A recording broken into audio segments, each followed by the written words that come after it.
SIR விவகாரத்தில் பிஎல்ஓக்களை கையில் வைத்துக் கொண்டு திமுக அரசியல் செய்வதாக பாஜக முன்னாள் தலைவர் அண்ணாமலை குற்றம் சாட்டியுள்ளார்.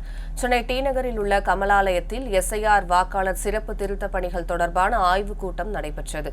பாஜக தேசிய பொதுச் செயலாளர் தருண் சுக் தலைமையில் நடைபெற்ற ஆய்வுக் கூட்டத்திற்கு பிறகு செய்தியாளர்களிடம் பேசிய அண்ணாமலை, மெட்ரோ ரயில் விவகாரத்தில் மத்திய அரசு விளக்கம்தான் கேட்கிறதே தவிர புறக்கணிக்கவில்லை என்று கூறியுள்ளார்.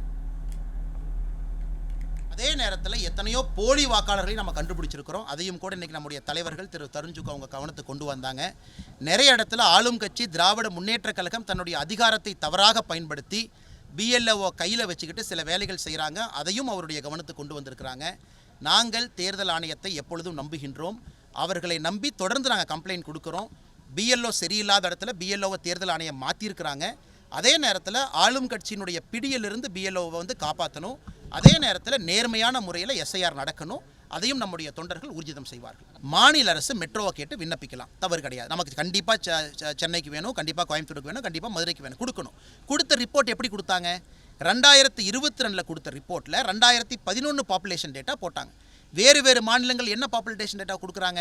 அர்பன் ஏரியாவுடைய அக்ளோமரேஷன் சர்வே கொடுக்குறாங்க. அதாவது 2022 எலக்ட்ரிசிட்டி பில் எவ்வளோ மக்கள் வந்திருக்கிறாங்க, வாக்காளர்கள் எவ்வளோ இருக்காங்க பார்த்து கொடுக்குறாங்க. வேண்டுமென்றே தவறான ஒரு விவகாரத்தை 2011 டேட்டாவை கொடுக்குறாங்க. சென்னை மதுரை ரெண்டும் குவாலிஃபை ஆகலை, அவங்க கொடுத்த தவறான டேட்டா. ரெண்டாவது, மெட்ரோ வாங்குவது சிறப்பல்ல, மெட்ரோ நடத்துவது சிறப்பு. இன்றைக்கி பெங்களூரில் பாருங்கள், அந்த பகுதியினுடைய எம்பி தேஜஸ்வி சூர்யா கோர்ட்டுக்கு போயிருக்கார். பெங்களூர் மெட்ரோக்கு எதிராக என்னென்னா, எப்படி இந்த ஃபேரை வைக்கிறீங்கன்னு சொல்லுங்கள்.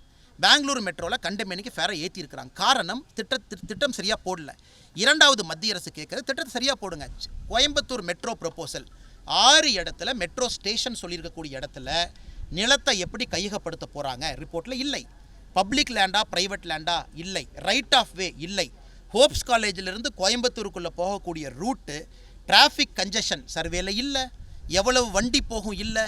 எவ்வளவு பேர் பயன்படுத்துவாங்க? ஒரு நாளைக்கு 4 லட்சம் பேர் பயன்படுத்துவாங்கன்னு கொடுத்துருக்குறாங்க. சென்னை 55 கிலோமீட்டர் இருக்கக்கூடிய மெட்ரோ ஒரு நாளைக்கு 4 லட்சம் பேருக்கு குறைவாக பயன்படுத்தும் பொழுது, கோயம்புத்தூர் 55 கிலோமீட்டர் குறைவாக இருப்பது எப்படி 4 லட்சம் பேர் பயன்படுத்துவாங்க? இந்த கேள்விகளை மத்திய அரசு கேட்டு அனுப்பிச்சிருக்கிறாங்க. யாரும் நிராகரிக்கலை. புது டிபிஆர் ப்ராப்பராக ப்ரிப்பேர் பண்ணி மறுபடியும் கொடுக்கணும். மனோகர்லால் கட்டர் அவர்கள், அமைச்சர் அவர்கள் தெளிவுபடுத்தி ட்வீட் போட்டிருக்காங்க. மத்திய அரசு எங்கேயும் மெட்ரோ வேண்டாம், கொடுக்க மாட்டோம் என்று சொல்லாமல் உரிமை கேட்பதற்கு டிபிஆர் கொடுக்கணும். தப்பான டிபிஆர் கொடுத்து மெட்ரோ வாங்கிட்டாங்கன்னா அந்த காசை உங்கள் தலை மேலே என் தலை மேலே ஏற்றுவாங்க. 4 ரூபா கொடுத்து போகிற இடத்துல 40 ரூபா கொடுத்து போவோம், இன்றைக்கி பெங்களூர் மாதிரி. அதனால் மத்திய அரசு கேட்பது ஒழுங்கான டிபிஆரை ப்ரிப்பேர் பண்ணி கொடுங்க அப்படின்னு.